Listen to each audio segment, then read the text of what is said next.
Hindi nyo aksidenteng napanood to dahil gusto ng Diyos na marinig nyo to. Gusto ko i-share sa inyo some Bible verses that really helped me change my life and help me to become a true Christian. Na baka makatulong din sa inyo to. So let's read. Then Jesus told His disciples, "If anyone would come after me, let him deny himself and take up his cross and follow me." Kung tinatawag mo ang sarili mong Christian or Kristiyano, you have to understand the word Christian. Ibig sabihin, Christ-like. Meaning, you are follower of Christ. Kapag Christian ka, you are follower of Christ. And if you are following Christ, you imitate Him. You're trying to be more like Him. At ang ibig sabihin nun, hindi mo dapat fina-follow ang sarili mo, but you are following Christ.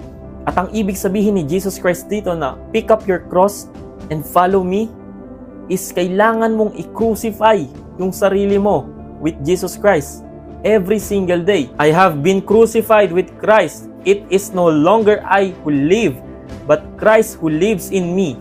And the life I now live in the flesh, I live by faith in the Son of God who loved me and gave Himself for me.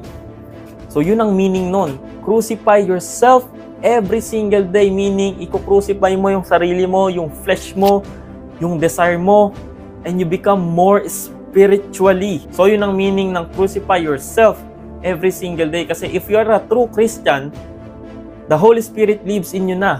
It is Christ who lives in you. Hindi na ikaw yan.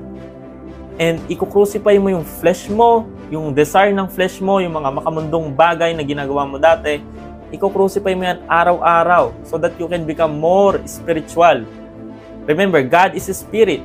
So that's the only way we can communicate to God, to become more spiritually. Kasi kung flesh pa rin yung gamit mo, no, hindi ka true Christian, hindi ka born again Christian because you still don't have the Holy Spirit in you. That's the meaning of deny yourself. Take up your cross and follow me. Lahat ng Kristiyano kailangan nating maintindihan kung ano ang meaning ng deny yourself, take up your cross and follow me. So, ibig sabihin, di-deny mo na yung mga kagustuhan mo, mga makamundong bagay na gusto mo, and you will start following Christ. And by starting to follow Christ, you imitate Him. Kasi kung pagpapatuloy mo pa rin yung old sinful lifestyle mo, yung pamumuhay na ikaw na lang lagi masusunod, your feelings, your emotions, your own understanding, your own will. Pag ginagawa mo yan, then you are just living your life with no purpose. As a true Christian, you need to submit to God and deny yourself. If you are still doing this, na ikaw na lang lagi, yung emotion mo, yung understanding mo, yung feelings mo, yung will mo, sarili mong will ang sinusunod mo, and you're not submitting to God, then you are not a true Christian. Sinasabi mo lang na Christian ka out of religion. If you're claiming to be a Christian, kung tinatawag mo ang sarili mong isang Kristiyano, kailangan mo nang bitawan ang dati mong buhay. Remember, whoever save his life will lose it. Basahin natin sa Matthew 16:25. For whoever would save his life will lose it, but whoever loses his life for my sake will find it. Anong meaning dito na for whoever would save his life? Kapag ayaw mong bitawan yung mga makamundong bagay na ginagawa mo, yung pag-iinom, panonood ng porn, pag-a-addict, you will lose your life. You will not have eternal life with God. Hindi ka pwedeng manatili sa old sinful lifestyle mo, living your own desire, and at the same time, serving and following Christ. Sabi sa Bible, you cannot serve two masters. That's impossible. Pipili ka lang ng isa dyan. It's either pipiliin mo yung mundo or pipiliin mo yung Diyos. Hindi pwedeng sa gitna. Kasi you will love the other, you will despise the other. Kaya nga sabi sa Bible, you cannot serve two masters. Diba? It's either God or the world.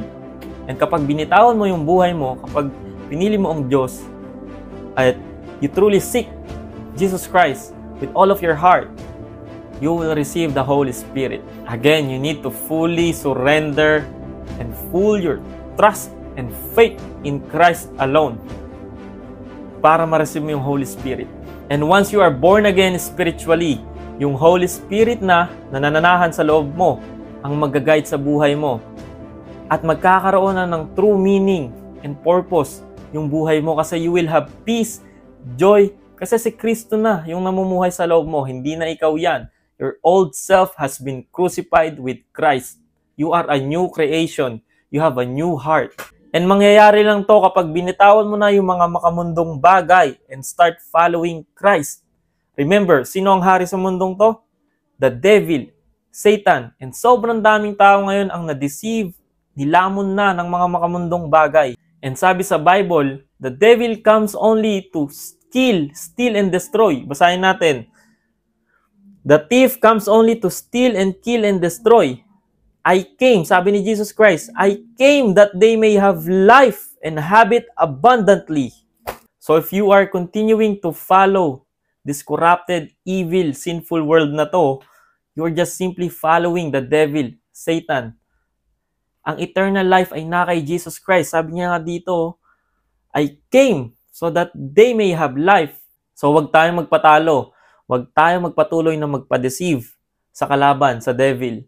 Kasi if you are a true Christian, alam mo sa sarili mo na the one that who is in us, sinong nasa loob natin? Jesus Christ is greater than the one who is in the world. Sino yung nasa world? Devil, Satan. Kaya tong mundong to, sobrang fallen na ng mundong to. Lahat ng mga makamundong bagay ay galing sa demonyo. So wag tayo sasabay doon. Let's focus our eyes on Jesus Christ. Because Jesus Christ is the only way to eternal life.